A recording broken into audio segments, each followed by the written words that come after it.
Welcome, everybody, to another episode of Inside Scoop with Alex and Jeff. I'm Alex Dingman. I'm Jeff Doss, and with us is the legendary, famous Miss Arlene Limas. Thank you so much for joining us. You're welcome. You're welcome. It's great to be Inside here. Scoop. Yes, welcome to Inside Scoop. How was your day? Good day. Anytime I'm kicking and punching and, having fun doing that, it's a good day. Awesome. Yeah, you mentioned you just got done with a workout. You said you had a boxing workout of some kind. What was that? What was that? On Mondays and Wednesdays we're still doing a virtual boxing class, so I get that going. Yeah, I've got a good group, so it's good. That's good. And you have a nice little Walter Payton plaque behind you. I find that interesting because I got my guy Chris Carter behind me. That's okay. my Hall of Famer. But okay. So I got to tell you, so it's interesting that we just kind of talked about that because today, unfortunately, like very sadly, one of the great Chicago Bears players of all time, Gale Sayers, passed away. Yep. So the Kansas Comet. Yep. Our hearts are with those, to his friends and family. Now, here's something wild and just completely random. Ms. Limas, you and I have never met each other. Nope. I've never even had a conversation with you before. I have randomly had multiple conversations with people about you, not in martial arts. Wow. Not in martial arts. Wow. This is the wildest thing. I'd say like a year ago, maybe a year and a half ago, it happened on 3 different occasions. So you say you grew up in the Chicagoland area, right? Yep. Whereabouts were you from? In the city, on the north side. Okay. All right. So just had a couple customers' houses that I happen to be in. Go ahead. But in the city, not like, I'm from Chicago, but I live in Arlington Heights or Palatine. No, in the city. Ironically enough, I was in Arlington Heights when this happened. So, because that happens. I know exactly what you're talking about. So I was at a customer's house and he says, so what do? You look like you're in shape. I said, well, I just, work out a little bit. He says, you look like you're in some kind of athlete shape. I said, well, I'm a martial artist. He says, wow, I knew this person one time. I don't know if you know who Arlene Limas is. And I'm like, you got to be kidding me. How the hell are we talking about this? Right? That happened on 3 different occasions. Promise. Right? Wow, that's awesome. Yeah, that happened on 3 separate occasions. Well, it was, at the time when I won my medal and you can't hear me? Hello? Yeah, I got you. Yeah, I got you. I can't hear you. So, at the time that I won my medal, it was a big deal, and I'm a member of the Chicago Sports Hall of Fame. It was pretty awesome. I mean, Chicago really embraced what I was doing, and it was good stuff. I mean, martial arts was in my opinion, martial arts was in its heyday then, and Chicago was like, one of those hubs. So it was a lot of fun to be a part of. Let's talk about that a little bit. So yes. A lot of people that come on the show and guests that come on the show, what we've done in the past is we've said, tell me how it started, and we get them going. Now, and we just kind of walk through their martial arts career. Now, I feel like with you, it wouldn't be possible to do that. The reason why is because your career is so long and it's so decorated. I have 3 lives. I see like I have 3 lives in martial arts. I have All right, tell me. My life that when I started martial arts at 5 years old, I started in Shaolin Kung Fu, only female, only non-adult in the whole school. And what year? What year was that? Well, it's probably 72, 73, right around there. Wow. Okay. Wow. Yeah, that's awesome. So I start hitting a few tournaments, when I'm 10, 11, start hitting my first year of junior circuit at 13, start fighting adult women at 14, because they had crazy rules back then. So it was an age category, but if you were taller than a certain height, right, you heighted out. You had to go to adults. It was crazy. It didn't make any sense, but that's what they did. So wow, yeah. I remember I was fighting. We were talking to John Chung had his anniversary thing this year, and one of the stories he was telling was Charlie Lee running back and forth, telling him that this girl was kicking all the guys' butts at the Battle of Atlanta, right? He did say that, yeah. And it was awesome, and he was talking about you. and they're like, check this girl out, she's kicking everybody's butt. And so they had you fighting boys, fighting girls, everything, Yeah. right? I actually, when I moved up to fight Linda Denley at 14, the first time that I caught a round kick from her in the face, I was like, wow, that wasn't as hard as Freddie Latuli hit me. That wasn't as hard as Rick Rufus hit me. Right. That wasn't as hard as Rooster McKayen hit me. So, I had already been fighting, through it. yeah. Guys come up with mustaches and I've got to fight against them, Wow. So walk me through that a little bit. I mean, you mentioned you hit the hot point that I really wanted to get into, and that was your battles with Linda. So I never got a chance to see your career, yet I've seen you fight because I was connected with somebody who had tapes. Right. So and I watched some matches between you and Linda, and battles are exactly what they were. Tell me about how this goes. You said you were 14 when you guys first fought each other. Yeah, 14 at the Diamond Nationals. Wow. At the Diamond Nationals. In my opinion, this is how kind of our battle started, right? I mean, Linda dominated. I think she still holds the record for like 500 straight sparring wins or something crazy like that. Crazy, I mean, it was awesome. It was awesome. And I watched that. 500 straight? Yeah. That's crazy. Okay. I didn't know that was possible. Right. So I'm watching her as a peewee. I'm watching her as a junior, and now I'm fighting her in the Diamond Nationals. Right. So I mean, it was surreal the first time I fought her, and I beat her at the Diamond Nationals. So it was crazy. Yeah. But that changed everything. The combination of Linda and I and the matches that we had, it changed everything for black belt women sparring. Correct. I mean, in the finals, and I'm not saying this, in a bragging manner, but when the black belt women's division came up in the finals, people went and got a soda, people went and got a beer, people ran to the restroom. That's what used to happen because Linda was so dominant. Mm-hmm. You kind of just knew Linda was going to crush whoever she was fighting. So once Linda and I started humbugging, then that became like, oh no, we got to watch this. Arlene and Linda are going to fight. Wow. It was awesome. I don't become the fighter that I became. I don't become an Olympian without fighting Linda. I really don't. Wow, you just dropped so much. Yeah. Man, that's good stuff. So 14, first fight with her, and you end up winning, and then this starts this.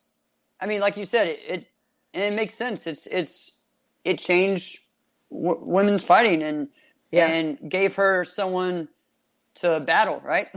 Yeah. And then it opened up everything. I mean, we used to have just, lightweight, heavyweight. That was it. And, they didn't really weigh us. They just kind of stood you in a line and divided you up, Right. Then, then it opened up more weight divisions for everybody. It was good.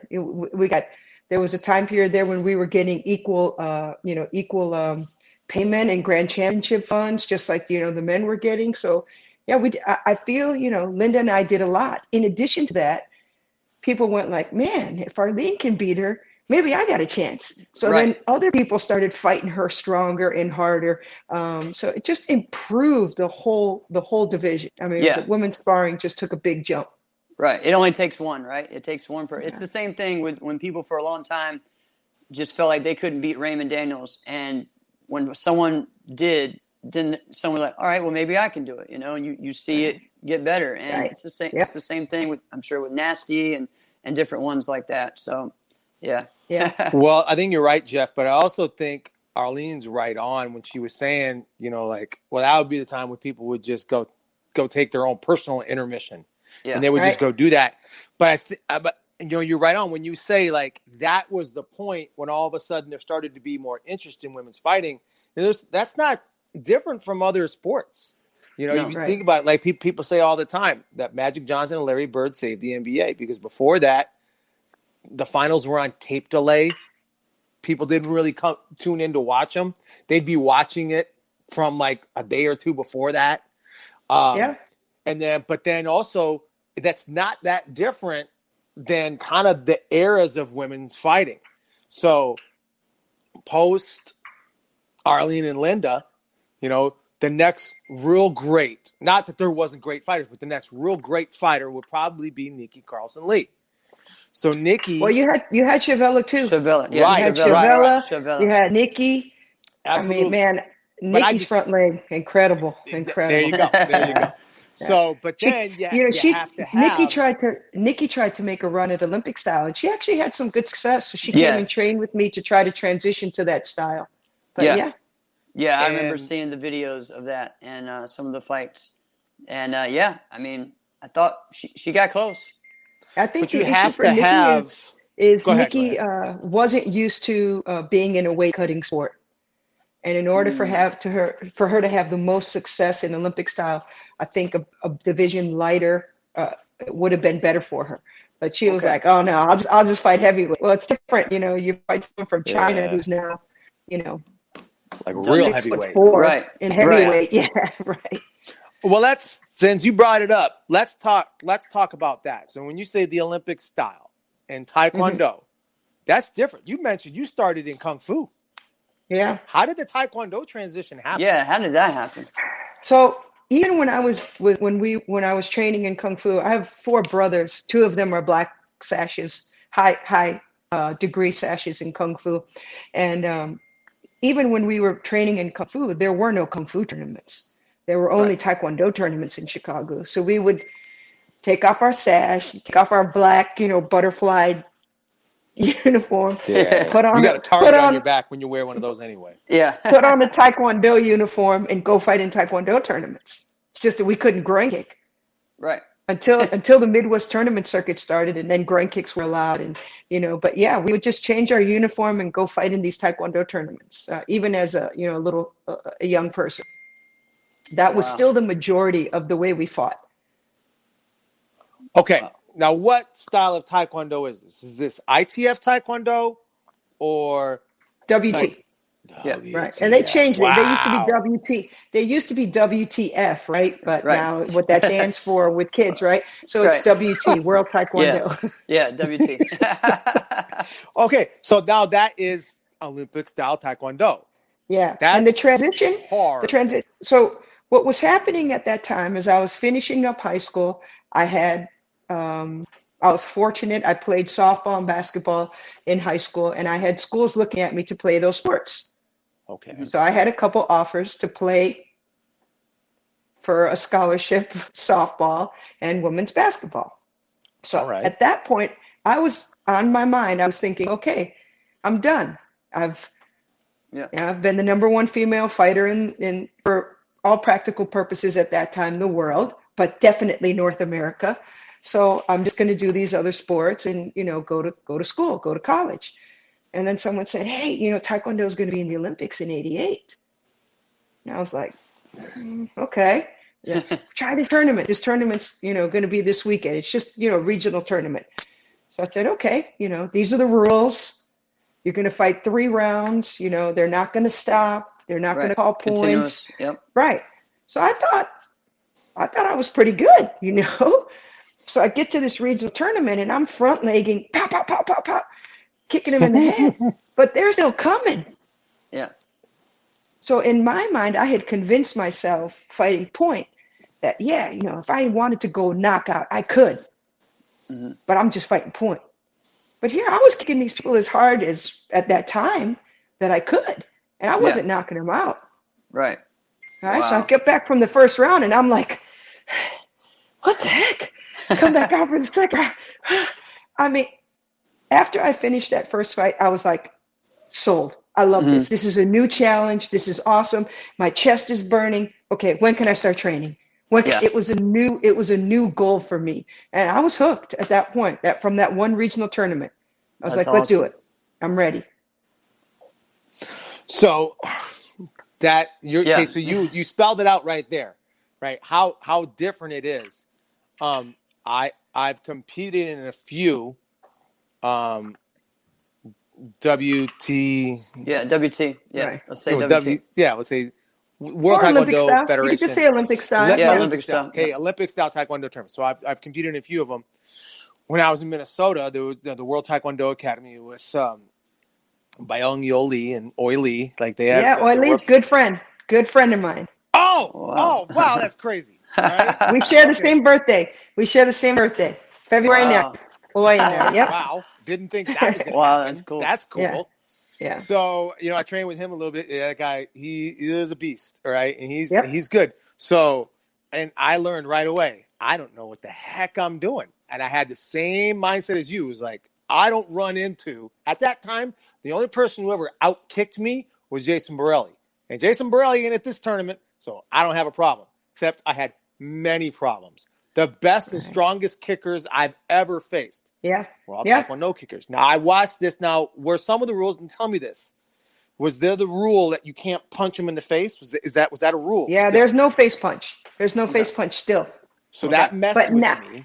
and when I was fighting in the 80s, you could never get a point for a punch. It was Yeah, I only never got used one to to close the distance, or yeah. Push. frustrate. Right, Yeah. exactly. Kind of control, get in your opponent's head. Like, I had good punches because of point, Right. and my dad was a boxer. So I would just pound him. I didn't care that I got a point for it or not. But you don't get points. Now you get points for punches. I mean, Yeah. I would love fighting under the rules now, but you get point for punches, 3-point face kicks, 4-point spin kicks. I mean, double bonus. Yeah, it's crazy. Yeah. Now. Yeah. It's crazy. Now. Oh, wow. Scores are like 42-41. I mean, it's awesome. It's crazy. It's crazy.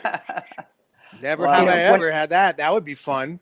Yeah. Well, so that was a weird thing for me. So I trained it for a number of months before I went in my first one.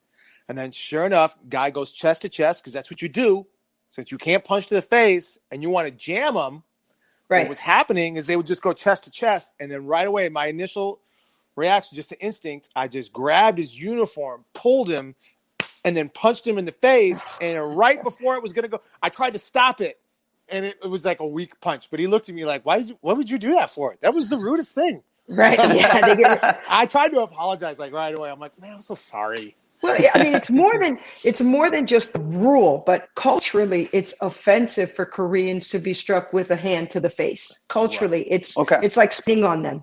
So that's why you get those looks like, what the heck? What are you doing? Yeah. Now, however, though, I did witness that same day. So as I got beat, because I got beat, right? Because I didn't know what the heck I was doing. I was still trying to front leg guys. I watched a guy. And when they would go to block, they would just stick their arms down because they would do, triple and quadruple kicks at the ribs and at the side. At the flanks, yep. Mm-hmm. So a guy goes down to block, but I'm watching the heavyweight division. And when he kicks him, his arm snaps and spins around. Breaks it right in half. Yeah. Coolest thing I've ever seen. Yeah, I mean, ever. See some crazy stuff, man. And some crazy knockouts. The guy to the medic. And I'm like, bro, I'm sorry. Ain't no medic can do that for you. You need to go to the ER. Yeah. Wow. Have you ever seen anything like that before? Tell me some crazy stuff you've seen like that. Yeah. I mean, first of all, they need to do something for the equipment because, I mean, there's probably at a world championship level, I would probably say 15 broken hands. Mm-hmm. And it's not from striking; it's from blocking and catching the kick. Well, now they at least wear the glove, catching the kick like that. A little bit of the glove. It's almost like a biker glove now, right? But it doesn't do anything. Right. Yeah. So you get a lot of it's like a boxer fracture. Mm-hmm. It's usually here, but it's because you caught the kick underneath. Breaks your hand. It just breaks because you're blocking. That happens a lot. I mean, you get some people. Jackie Galloway, our last one of our Olympians, I think 2 or 3 times she's had her hand broken. So it happens, it happens a lot. Yeah. Okay. Wow. So it's 1988. But knockouts are, I mean, just the worst. Right. Especially in the 80s. In the 80s when footwork was so elaborate. Now it's kind of slowed down because what they realized by doing the electronic scoring is it gave instant legitimacy to the front leg, especially the front leg side kick. Mm-hmm. So you're round kicking and you're not generating on the scoring shield because it's electronic censored scoring in the Olympics now. Right. Okay. So now the unintended consequence is this electronic scoring. Everybody's just going with their front leg. Boom, hitting that side kick. They call it cut kick. Boom, boom. boom, points going up, boom, points going up. So now front leg is very, very popular in Olympic style. So it misses out on those. You don't see those doubles and triples and awesome spins that we used to have in the 80s and early 90s. But that's when it was a lot of fun, to get someone kicking off the back leg and boom, eating that back kick at the same time. The timing was just awesome. Yeah. And so a lot of good things like that, a lot of very athletic things. I think you hit it when you said athletic. Yeah, athletic. Yeah. Kick. That's what like the strategy might be a lot higher now, but the athleticism and the strength and the power way stronger than. Yeah. It was a lot of fun. That's awesome. So so from that regional event, what was the process to get to the Olympics? I just started fighting more, and the first big event I went to was National Collegiates because I was in college. So I went to the collegiate championships. Little did I know, if you win that tournament, you make the collegiate team that goes to world universities. Okay. So then I won there. I made the team, went to world universities at UC Berkeley, people from all over the country, all over the world there. And I win there, and I beat the current world champion there. Wow. But people don't know me. Yeah. People really don't know me. Yeah. I even went to that event with no coach. Mm-hmm. And someone in Chicago said, "Oh, I'll get someone to coach you when you get there." Yeah. So I got there, and the person had an athlete in my division. So they said, I'm sorry, I'm not going to be able to coach you because I got someone in there. But I got someone for you. It's Herb Perez. Wow. Stop. It's Herb Perez. Okay. Wow, that's great. So Herb Perez is sitting in my chair, right? What? And I start the match, my first match, and I could tell immediately that the person who I'm fighting is not as good as me. Mm-hmm. Okay. So the way they're moving, right? So I'm kind of playing around a little bit. I side kick, round kick, boom, her nose just starts bleeding. So I'm like, oh, shoot. So I'm just kind of hitting her in the body. I'm clearly winning. I'm not worried about it. Come back to the chair in between rounds. Herb Perez goes, if you don't knock her out this round, I'm not going to be in your chair for the third round. Wow. All right. Okay. And then he goes, Right. I had this big nerdy chest guard on because I know better. I was a nerd. I just started this style, right? So he goes, and get a chest guard that fits you. I'm like, okay, let's go back out to the second round. Of course, I don't knock her out. There's no reason to knock her out. I'm going to win this match, right? Right. So he left. Wow. Yeah. Yeah. And this is, all right. in case others don't know, Herb Perez was Olympic gold medalist. Right. Went on to in 92 19, to win a gold medal. Yep. Correct. Yeah. He won the first gold medal, right? No. He won in 92. In 92. Yeah, 92. Yeah, that's right. Right. That's right. Yeah. So I fought in 88. Jimmy Kim fought in 88. In right. Seoul. Yep. And then he fought in 92. That's right. Okay. Yeah. My mistakes. But so anyway, the story, so I fought collegiates. I made the collegiate team. And now I'm starting to get on people's radar. First, and before I started fighting at a national level, I wrote a letter to the United States Taekwondo Union. And I said, hey, I just want to let you know, I've been fighting point for a long time. I'd like to try this style. If there's a problem with me doing this because these tournaments gave $100 prize money or $250 prize money, please tell me. Right. I don't think anybody thought I would have success. Mm-hmm. So nobody said anything. But now I win world universities and they're like, whoa, you can't fight. You're a professional. Wow. Yeah. So team trials start in 88. I go to nationals and they say, you're done. You can't fight. You can't fight anymore. So I called back to Chicago to some friends of mine and they're like, okay, we're going to get an attorney there. We're going to put an injunction on nationals in Miami. So these two attorneys come walking in with their suitcases, boom, to all the Korean masters. And they're like, hey, this tournament's done. You can't have the tournament anymore. Wow. So we have these backroom meetings and they, the short story is after numerous, like an arbitration, all kind of crazy things, I win the right to team trials, to participate in team trials. And then And I then, won there. yeah. Wow. You But got they to did. win They at did. that point. Yeah, you had They to. did. They did not. They did not want someone who was, in their opinion, an outsider. Right. Right. Coming Right. in and winning. And I get, they worked hard to get that sport where it was going. Yeah. And they didn't want someone just to come in. And I think they didn't know who I was and how I was going to represent myself. Correct. Correct. So I mean, I And get in it. their I don't mind, know. maybe you can't be good. If they didn't know who you were, you can't be good. Right.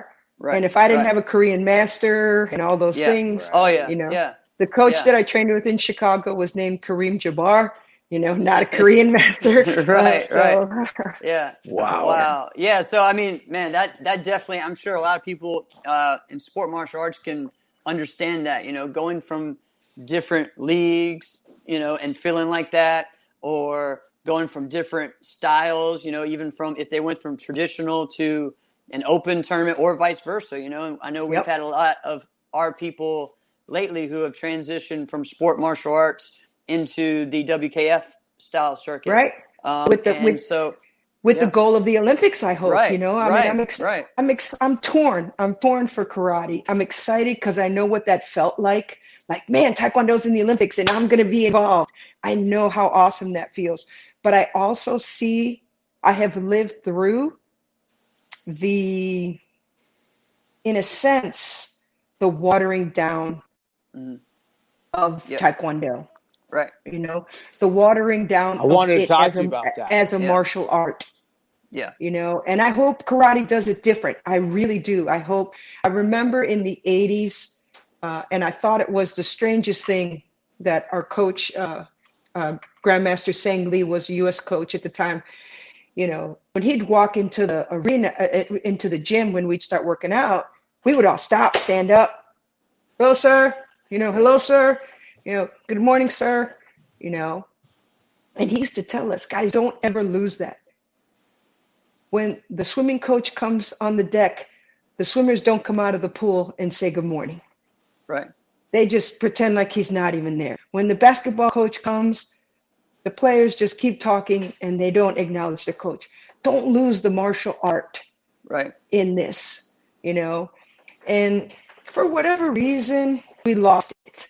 Mm-hmm.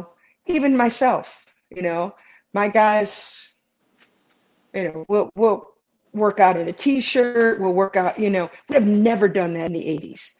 Right. We're full uniform all the time, Yeah. but we fought so hard to be considered athletes. We fought so hard for that. We lost a little bit of being martial artists. Yeah. Wow. And I think we could have done it different. We could have done it different. We could have been martial artists that were good athletes. Yeah. Which Right. which we were. So Correct. I Wow. hope karate does it better. Yeah. Wow. That's So some great stuff to share. You mentioned a Yeah. couple things. You mentioned okay, you witnessed Taekwondo have a little bit of a watering down. So when I would, go into a Taekwondo school, if I were to do that now, well, I did that in a few years in the past. When you go into a Taekwondo school, you can tell right away what type of system this is. And if it is the WTKD system, the Olympic style system, like you can tell right away. And it's almost as if that's just the style that they train for. This is all we do. And this is just what we're going to do. All right. We're not really going to do anything outside of that. All right. Or if it's an ITF system, but even in their world, like they still stay in their world. Like they don't really go outside of that. Yeah.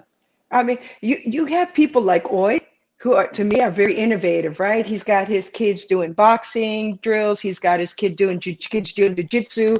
Wow. Yes, they focus on Taekwondo. They focus on Olympic style Taekwondo, and he produces some great athletes, especially his daughter, cadet world champion. But he keeps them well-rounded, and he'll break it up for them. But there are a lot of schools that, if you're not kicking in the Olympic style way, which might not even be a good traditional round kick, it might be just a sport round kick. That's what I'm talking about. It's exactly it. And sometimes it's like scratching a chalkboard for me, But I personally, I realize that I am a dinosaur. I realize that the things that I believe in are starting to be old. Well, you know? what are some of those things? Well, I mean, like for example, there are points, there are kicks, techniques that have evolved out of the scoring apparatus, the Okay. electronic chess guard, that in your clinch, someone just jumps up and kind of pops their foot like that, like jump up and kick you with like an inside crescent kick from this close. Right. It's Or just in like, theory, come on. can't you just do it with your hand too? Well, there's no sensors in your hand No, pad, no only in sensors your in the foot hand pad. Oh, okay. Right. But they I call got it you. right. But they call it like a monkey kick. A monkey kick. Right. Wow. Right. There's a scorpion kick, which is like what Christina Rothrock used to Yeah. do in her form. Right. Okay. Yeah, I mean, I've these seen are videos scoring. of that. These are scoring.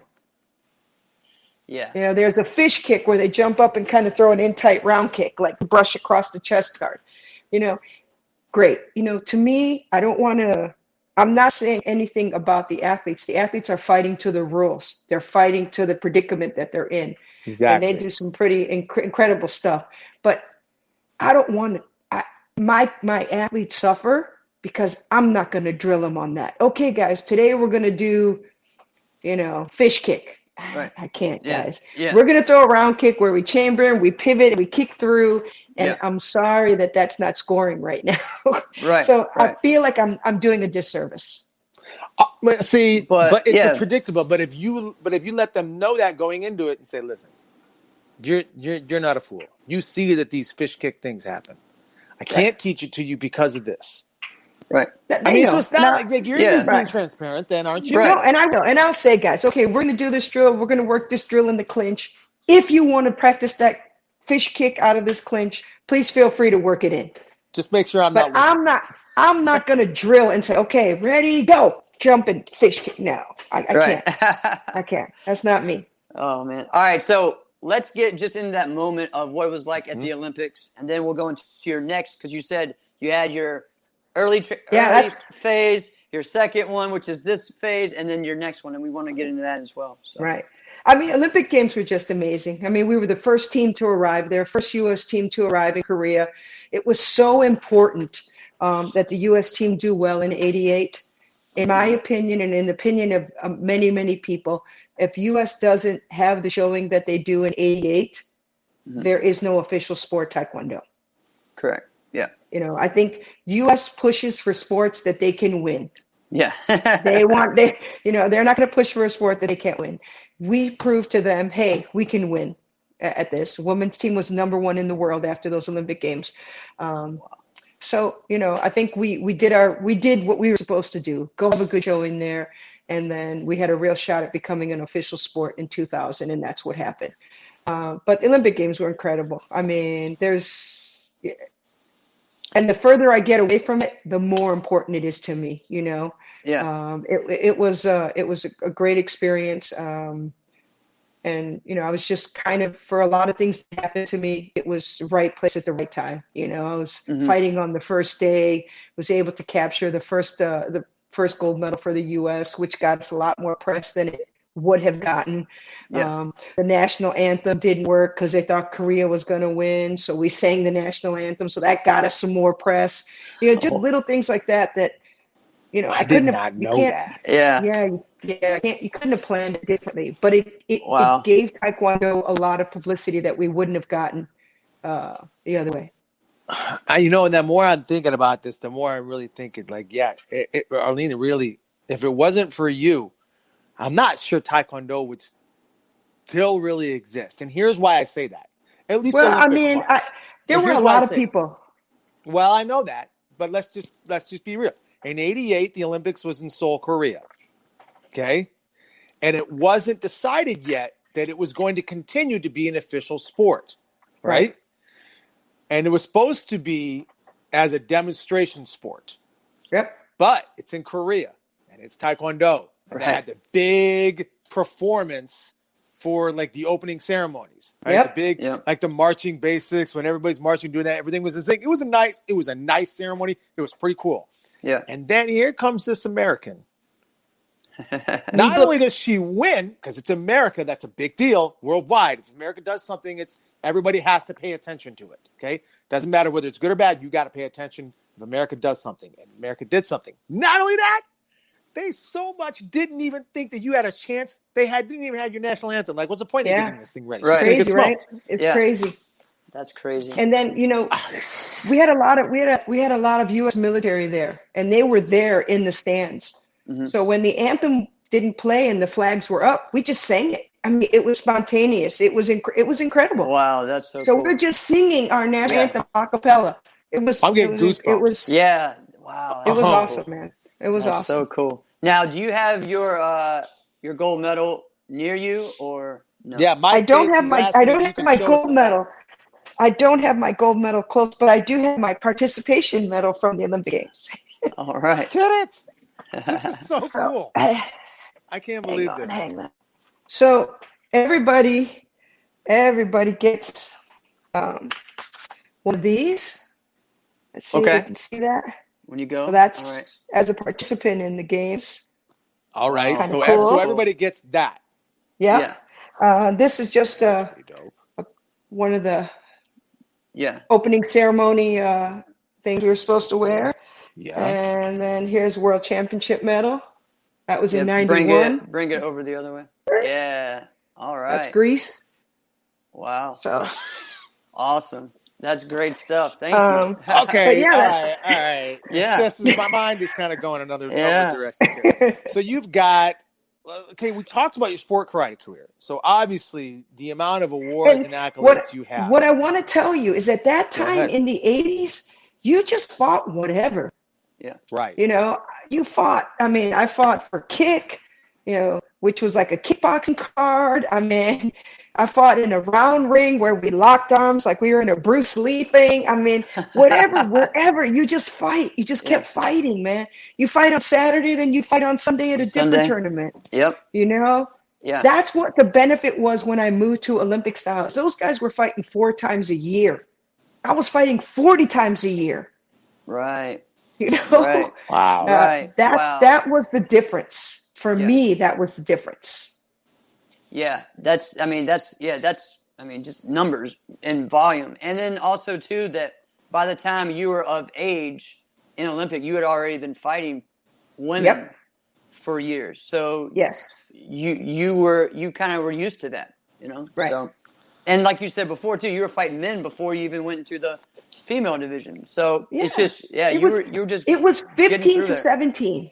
Right. 15 to 17, and I was 13 and too tall for the Pee Wee division, which I should have been in. So I was in juniors, 15 to 17 and 13. It was easier to fight the women than it was fighting Rick Rufus. I'm telling you. Yeah. Wow. I fought Rick Rufus in the finals at Diamond Nationals. I beat Rick Rufus in the finals. Wow. The year before I beat Linda, I beat Rick Rufus. Good friend of mine. Good friend of mine. Yeah. Yeah. We had a battle. Martial arts in America doesn't look the same without Rick Rufus. Rick Rufus is he's big. No. He's a heavyweight. Yeah. He's big. He's a big dude. Well, he wasn't that big then. No. We were juniors. We were kids. Right. Oh, okay. Yeah, we were kids. Pee Wee division. Pee Wee and junior. Wow. That's so cool. So you, after the Olympics, how long did you continue fighting in Olympic Taekwondo? Yeah. I fought Worlds '91. I won World Universities again. I fought one World Cup in '90. And I made a run at '92. It didn't work out the way I wanted to. There was still, in my opinion, this is just my opinion, I'm not making any excuses, but there was still a lot of political stuff. I kept proving myself.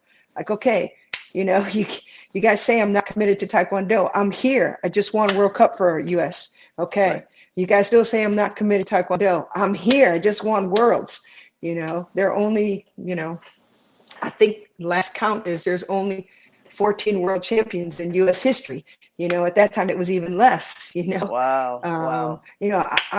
I'm here. I'm not going back to point. Right. I'm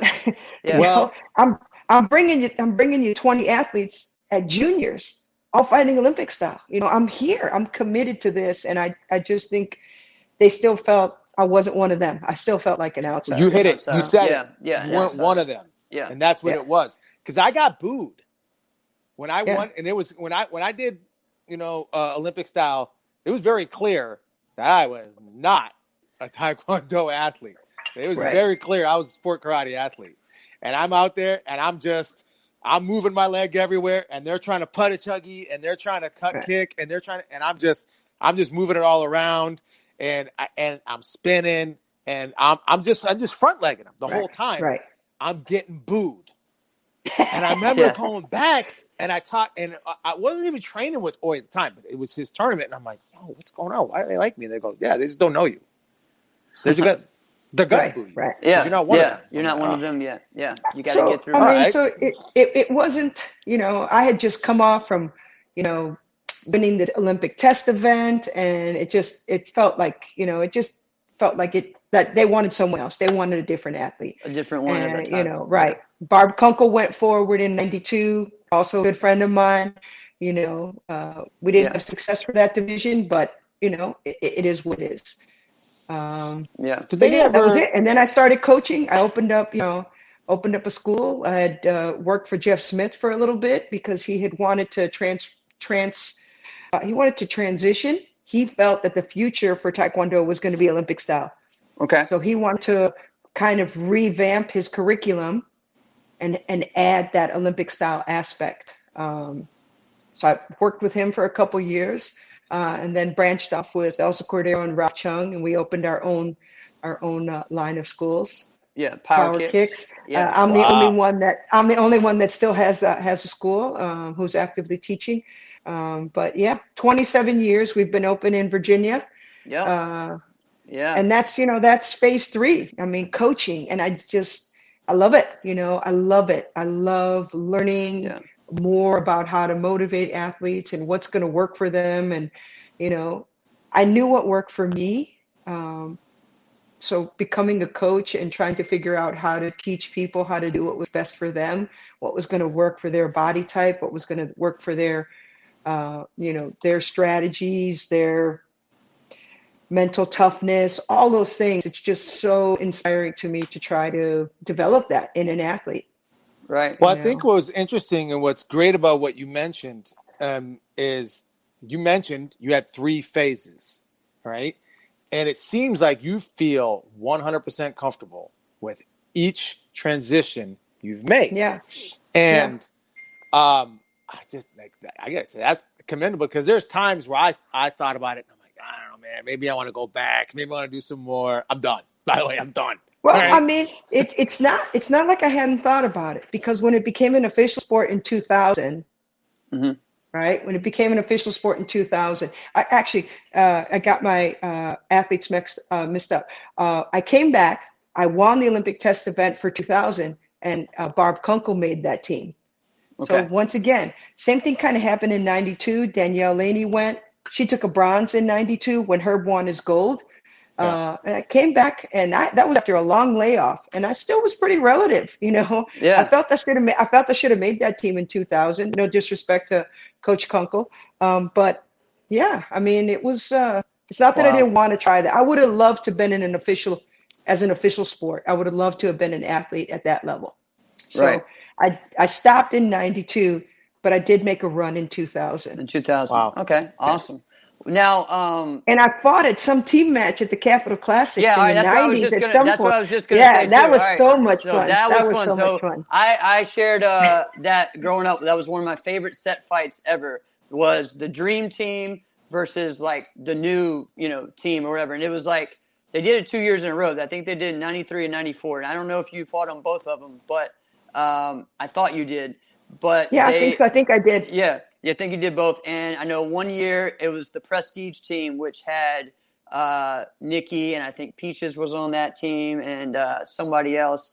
But, Michelle Orengo was on there as well. And, I mean, I just remember those fights being just awesome. And just the crowd going crazy. I mean, I was probably 8 or 9, and just, I mean, that was some of the best stuff I remember. And that was so cool. Dennis Brown put those on, and that was a lot of fun. And so it was you, Linda, and Rhonda Alexander. Yeah. And both times, right? It just felt so good to back for someone again at that team match. Yeah. It felt really nice. Felt really nice to back. They work. Yeah. So Mike Bates wants to know if you're still in Chicago. No, I'm in Virginia, but my goal is to, as I, transition out of teaching and coaching, which, Yeah. that has to happen at some point. Right. Right. I've been teaching for a very long time. The goal is to get back to Chicago and be closer to the elders in my family as they age. Hmm. So that is the goal, Yeah. to be back in Chicago. Yeah. You and I had that conversation in was it January, I guess, about that, and just about the exiting phase and what your Yeah. exit strategy and moving back there. And I know talking to you, you just seem just excited, happy, and Yeah. just about everything. One of the other things I want to bring up too is when you started Power Kicks. I know Elsa was still probably competing Yep. a little bit, and so there was a big presence of Power Kicks in sport karate tournaments on the East Coast. Yes. And several of the guys, people from your school, went on to do big things. So we could in movies and stunts. So Yeah. let's name some of those guys. So, I mean, we have Ramon Diocampo, who's active in theater, and he voiceovers a lot of books. We've got Wow. Rika Diocampo, also doing theater in New York. We've got Kofi. We've got Arnold Yeah. Chan. We've got Alvin Chan. We've got Gio. Gio Colbert. I mean, all these those guys were my first team. These guys Yeah, were they my were the first team when I first came one. to Virginia.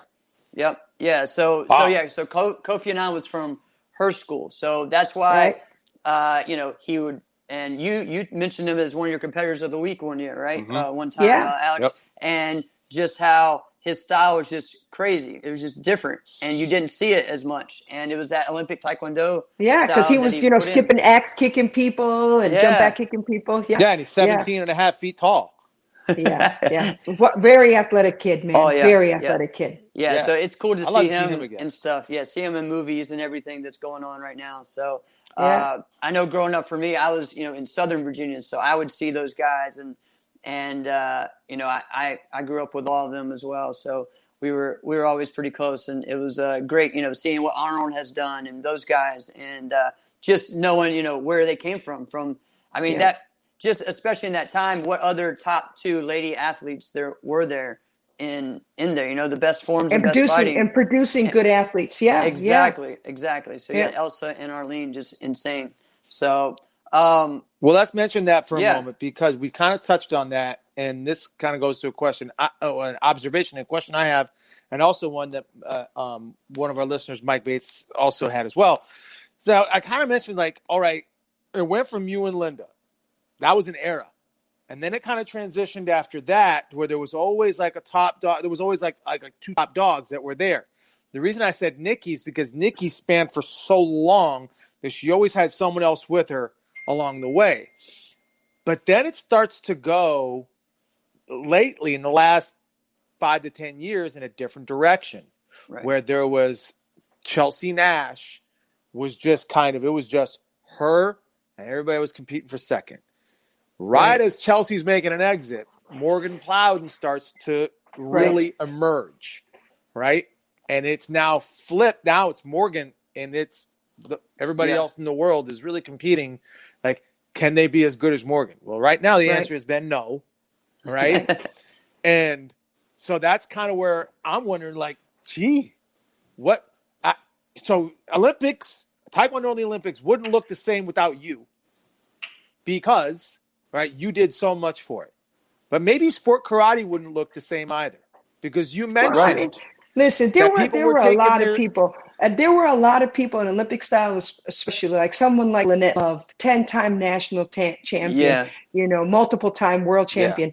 She was there when no one was looking at it, and she held her ground and won that gold medal in '88 as well, our team captain. So, I mean, there were a lot of women, That's a good point. I should check myself on that. So, but now here's to Mike's question, though. Mike was guys, wondering. I do have to let you know I only have a few more minutes. I'm sorry. Okay. Yeah, no, that's okay. That's no problem. Yeah. Okay. Yeah, Mike's question was, what do you think sport karate can do for women to promote women the same? All right, here he goes. Yeah. Great question. Okay. Great question. I mean, I think the argument that Linda and I used to make and other female competitors in the 80s used to make is, they used to say, we don't have enough people for a division. Well, you don't give us a division. Right. Someone like Lori Lantrip is not going to come out and fight us. She weighs like 80. Yeah. She's not going to come out and fight us. So Right. give us 2 divisions and we'll fill it. Okay, they gave us 2, we filled it. Give us 3, we'll fill it. You know, you got to give us the opportunities. You just can't say, well, they're never come. Brown and black belts are going to fight together so we can have a bigger division. No, come on, man. Yeah. You know, And the brown belt so stopped coming. Yeah. right, Yep. exactly. Yeah. So, you know, give them some opportunities. For me, I have to apologize because I don't get to a lot of NASCAR Right. style tournaments much anymore. It doesn't look like there's a lot of sparring that's highlighted anymore. It looks like it's a lot of creative forms. And, you know, I appreciate that. And there's a lot of tricking out there and it's very athletic. Right. But, you know, there's not a lot of sparring anymore. So maybe if there were more sparring, you'd get more, you know, get more people Right. sparring. Right. Yeah. And one more question. But again, remember, yeah. I warned you guys, I'm a dinosaur. So, Hey, You're it's speaking all right. our language. Yeah, you're speaking what we. Yep. What about someone? What's some advice from someone that may be from a sport karate background to get into competing in Olympic style? What would be some Thinking, advice? Jeff, what I was thinking. I would say you need to get out of your comfort zone and you need to become a better athlete. Okay. You need to hit the plyos, you need to hit the weights, you need to hit agility, you need to be more explosive, you need to take focus in nutrition. You know, if you want to become a world championship Olympic style athlete in karate or taekwondo, you've got to be an Olympic athlete. You have to be that. You know, you got to be. You're saying you want to be a Michael Phelps. You're saying you want to be these things, right? In our sport, so you got to be those things. Yeah. You know, wow. Yeah. You cannot. In the '80s, there was a guy who used to win quite often, Russell Mapes. I don't know if you ever heard of him. Okay, this guy would pull up to a tournament in a station wagon, and in the back of the station wagon, there would be the beer cans that he was just throwing back there. Right. And he'd win. He would win point tournaments. Yeah. Nicest guy. Right. Machine Gun Mapes. That was his nickname. Russell Machine Gun Mapes. Okay. That person doesn't exist anymore. Right. You have to be an athlete, even in sport karate now. Oh, yeah. But at an Olympic level, it's even more. They say it takes 10,000 quality training hours to become an Olympian. That's what the research shows. Okay. Wow. Okay. Quality. If Yeah. your first 3 years of studying martial arts, you had a bad instructor and a bad coach and it wasn't quality, then those don't count. Right. Right. I actually So think it's it's a 40,000 hour quality. Wow. You know? Yeah. So I love it. I love it. Man, this has been very informative and just fun, just going down, you know, just all the different, just the things. I'm sure there's so much more to touch eventually, and hopefully we could have you on again. Yeah, I'd love it, guys. This was a lot of fun. Oh, yeah. Alex and I, the way we end every interview or, like we say, conversation is, what is your voicemail to the world? So what do you want to let the world know about you or your mentality or just something you want to tell the world? Never let your fear be bigger than your pride. All right. Right. So be so prideful that you're not afraid of something, in a sense, Okay. That's what my dad used to tell me. Don't let your, don't let your fear be bigger than your pride when it comes to competition. So. Awesome. Well, thank you for joining us, Arlene. And I know Alex was excited to finally be able to talk to you. And super excited. Yeah. So it was great. And yeah, thank you so much. And thank you for joining us and have a good rest of your evening. All right. All right. Thanks, guys. See you. All right. Limas. Bye-bye. Wow. Man, that was cool. That was cool. She kind of just took over. Oh, yeah. With a lot of that. I mean, yeah. A lot of she the had questions a plan. I was going to ask, and I feel like you were going to ask, she just decided, oh, here, guys, I'm just going to answer your questions before you ask. I'm like, all right, I guess. Oh, man. That was pretty great. That was awesome. Yeah, she went into it. You know what I thought was so interesting? She had those awards right there. Yeah. I was going to ask her, but she just I want to interrupt her. I almost interrupted her a couple times. She kind of apologized for not having, the Olympic gold medal right there. Right. Well, she had so many. And I'm thinking, I'm like, all the accolades you've had. What do you really? Because you could the whole room you're sitting. Right, could be all kinds of stuff. Right, yeah. could be full. Yeah. Right. Yeah. But I mean, like for you, do you still have all of yours? No. But No, no. I've had given some away, and I've had to. And after a while, you just I'm not accepting it, or you just hand it over to the 10-year-old who's right there at the tournament, right? Right. What is some stuff you keep? I think we talked about this again. I mean, before it would just like I keep my rings, my NBL rings, my NBL belts, all of my like my certificate from WKA Worlds and my NASCA World ones that I got years ago when I was younger, because those are like the first ones that I kind of went after. The U.S. Open Grand Champion I kept because to me that was iconic with the plate. Yeah. And just like the award sometimes like the award your first one I think most people try to keep, but your award a lot of times it might look cheesy, right? But what it is, like when you said it's U.S. Open, it's a little different. Correct. But I think, man, if I had an Olympic gold medal, forget that noise, that thing. I don't even need the rest of them. Right. Correct. Yeah. Like, you're a martial artist. No, I'm an Olympian. Yeah. Well, did you medal? Gold, sucker. Oh, man. Oh, wow. So this was great. Yeah. Oh, man. Yeah, that was fun. I know we were under a time crunch. We didn't get to answer a lot of you guys' questions and stuff with that.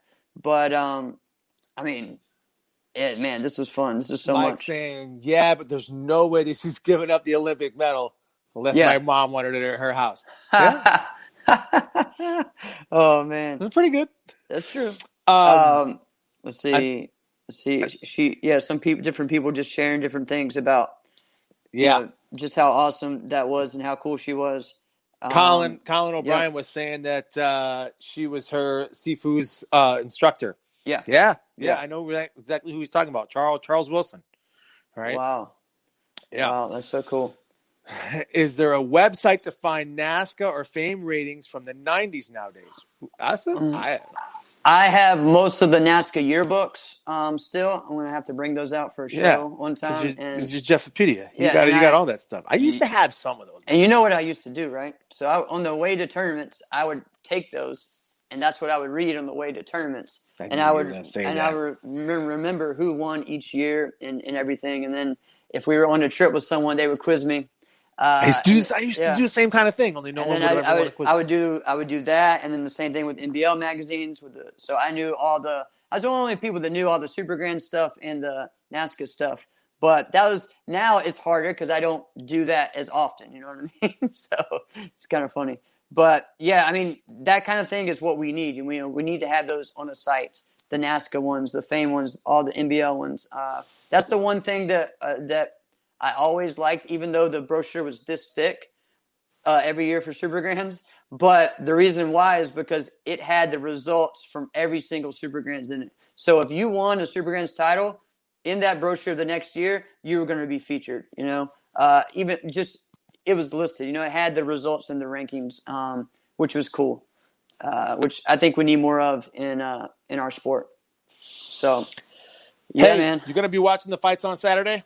Yes, I gotta get that. Gotta get my ticket tonight. I just realized I didn't buy mine yet. Here same, I am talking all this. Like, I know. I haven't paid it. I haven't even done it yet. I know, such a dope. But hey, there's a lot of fights. Yeah. You want to do any predictions? I mean, we did the predictions last time. We can kind of go through. It's fine. I'm not worried. I mean, we've already gotten called out, so who cares, right? It don't matter to us. So we got Emma Cullion versus Sabia Sabrin. Yes. So, I've just watched.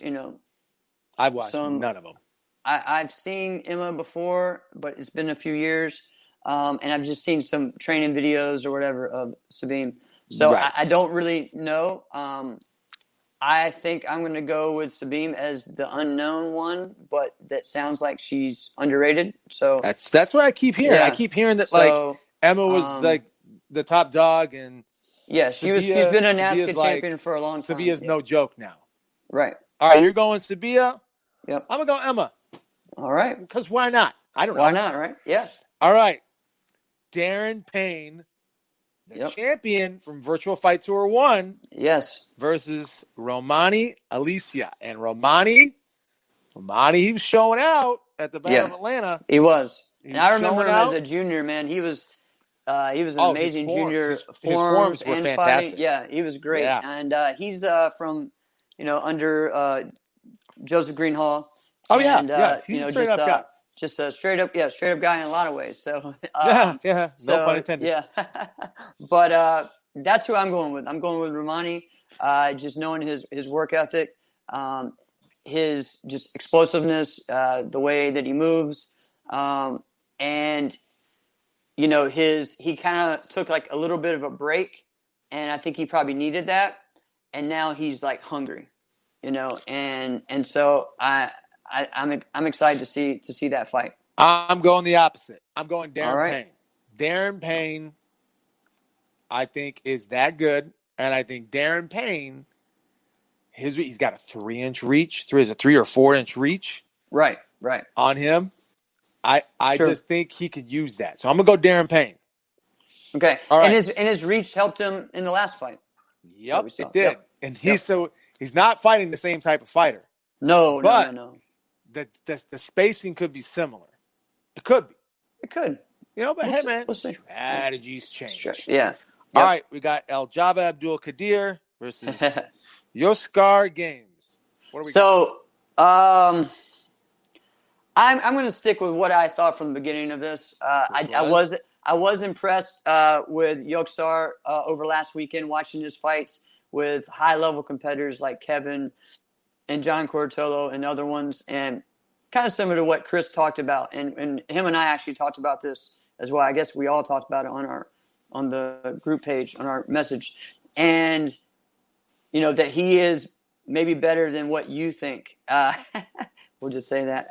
I had to throw you out there, but I still don't know what that's about. I still believe in Java. I think that just his athleticism, his just focus on just getting the win is something that I haven't seen before, and I've seen a lot of. Whoa, what happened to you there, Jeff? It was actually Arlene calling me. All right, you're back now. Yeah. So okay. Yeah. So I'm going to go with what Java. Do you got, I'm going to go with Java. I'm going with Java. You're going all that. You're still going with Java. All right. Yes. Java. Sorry, I'm thinking Java. That's fine. I'm going with Java also. Yeah. Yoskar. I mean, he's got some wins. What are you gonna know? I mean, Joskar's good, but you think Java is great, and he is. I think he is great. I can't picture where Java should lose. I just can't picture it. Doesn't mean Java won't. Right. What I said is what I said. I can't picture a scenario at all where Java should lose. Yeah. That's it. Yeah. That's what I'm talking about, Mr. Walker. Let's go with Java. Yeah. Yeah. I'm going with Java. Anthony Merricks, Brandon Balu. All right.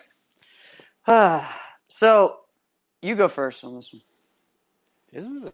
I'm not gonna lie, this one's a hard one. This is a hard one. That's what I mean. I think this low key could be like the show stealer, like low key. We talked about that a couple weeks ago. I mean, I think that we know. I don't think so. We know what the best fight should be, and it should be like stand out what the best fight should be. But I think it still will be. Oh, I know, but it's just still going to be low key, like amazing. Could this be the fight of the night? It's possible this could be the fight of the night. But in a different way, you know what I mean? Like it's not going to be the same type of fight. Are you thinking like it could be like where like Ryan and Kevin were fighting and that really was like, oh wow, that should have been the headline or something like that? No, I don't think that at all. All right, that's what I'm wondering. No.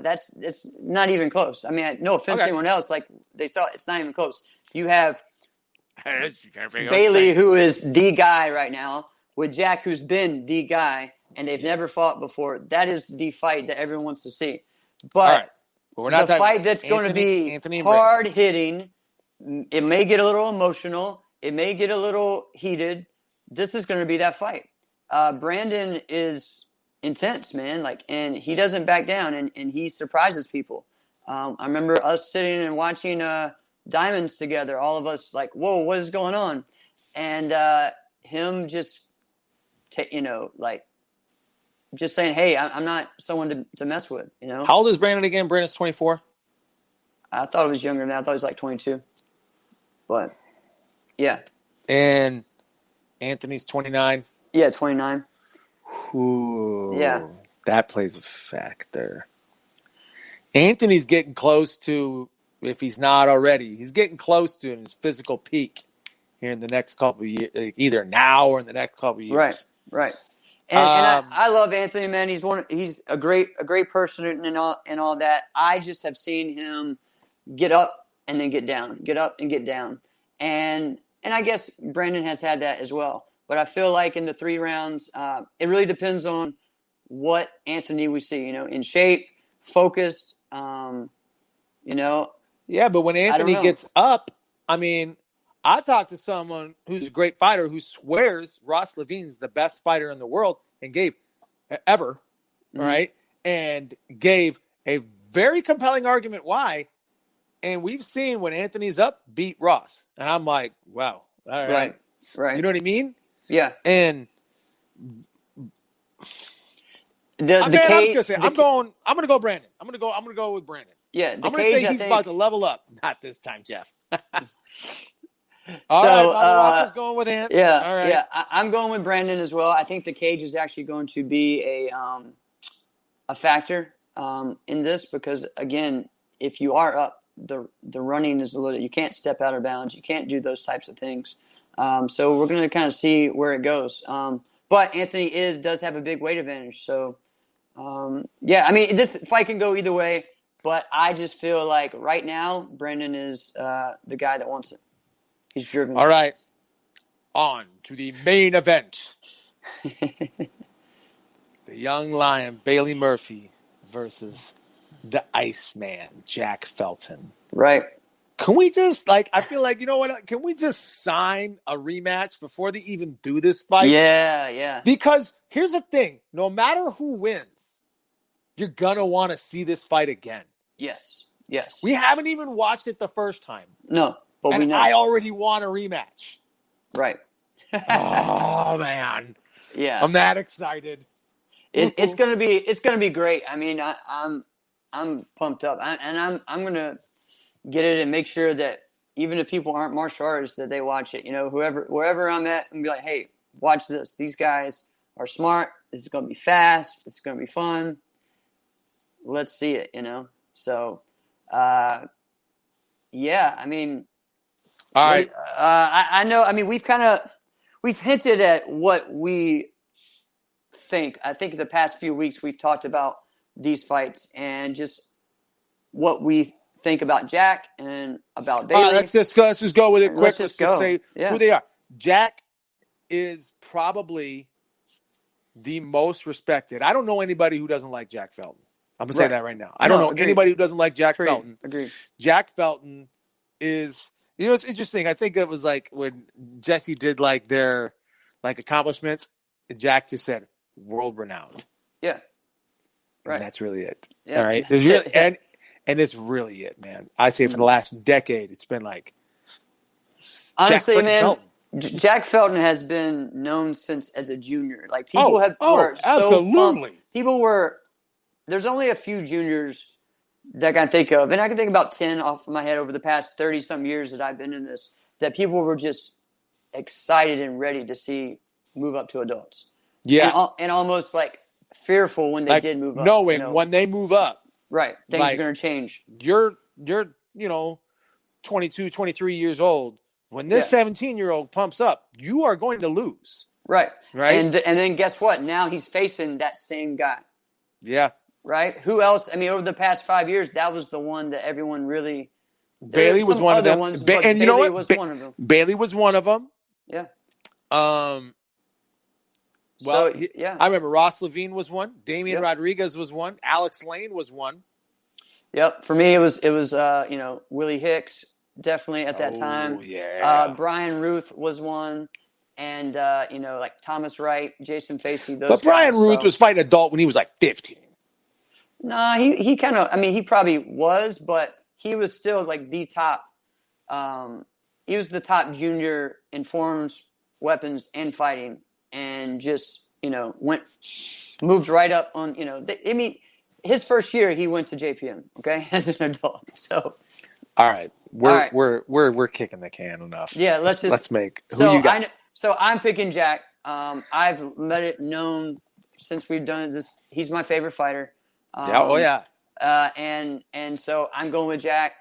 Again, it's not disrespectful No, at all. it's not. It is.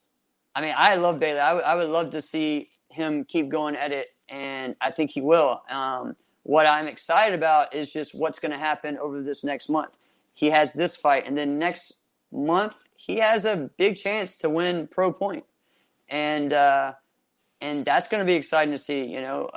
Him against some of those guys. So I think he's doing all the right things during this time.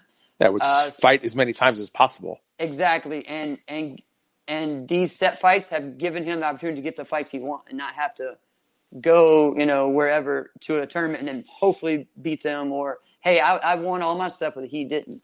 Which happens a lot. So I'm going with Jack. You're going with Jack in a very, very close match. I'm gonna go with Bailey, and I'm gonna say it's also close.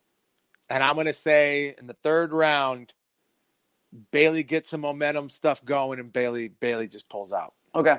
That's what I'm gonna go with.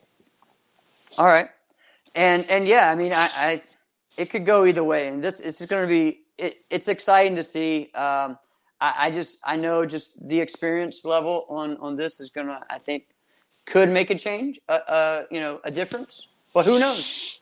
Who knows? Yeah, it's gonna be good. All right, well, I gotta go get my ticket now. This is gonna be it's gonna be good, man. I loved this interview. Yes, with Arlene Limas. This was great. She really talked a lot about how important sport karate is through other martial arts or combat martial arts sanctioning bodies as well.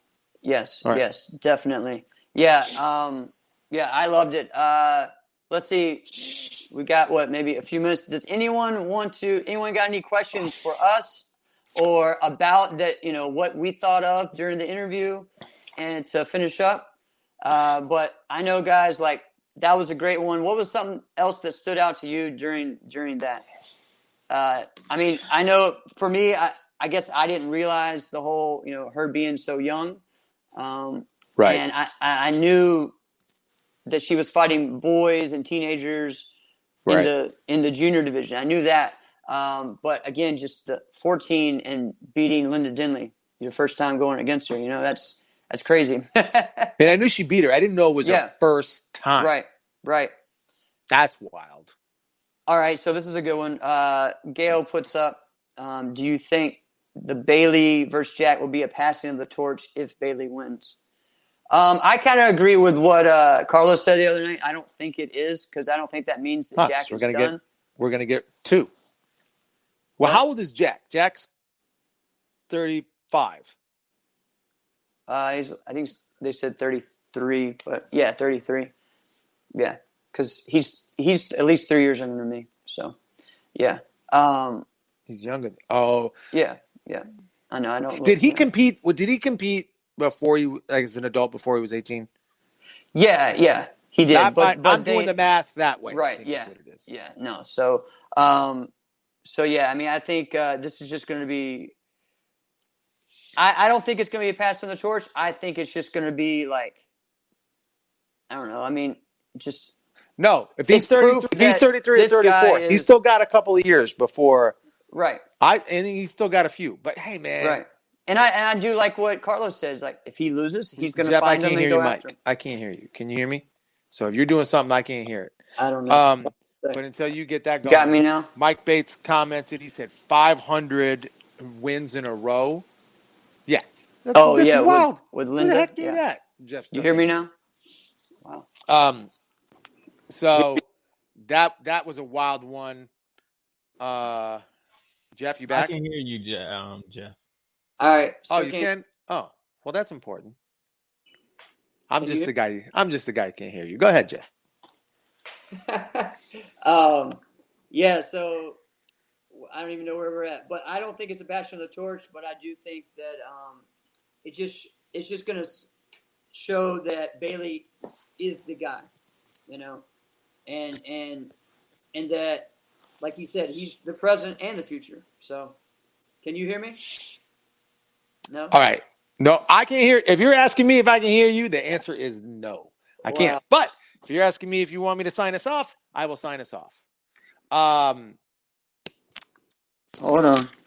What's the next question? What is Wes Walker saying? I agree with you, Jeff.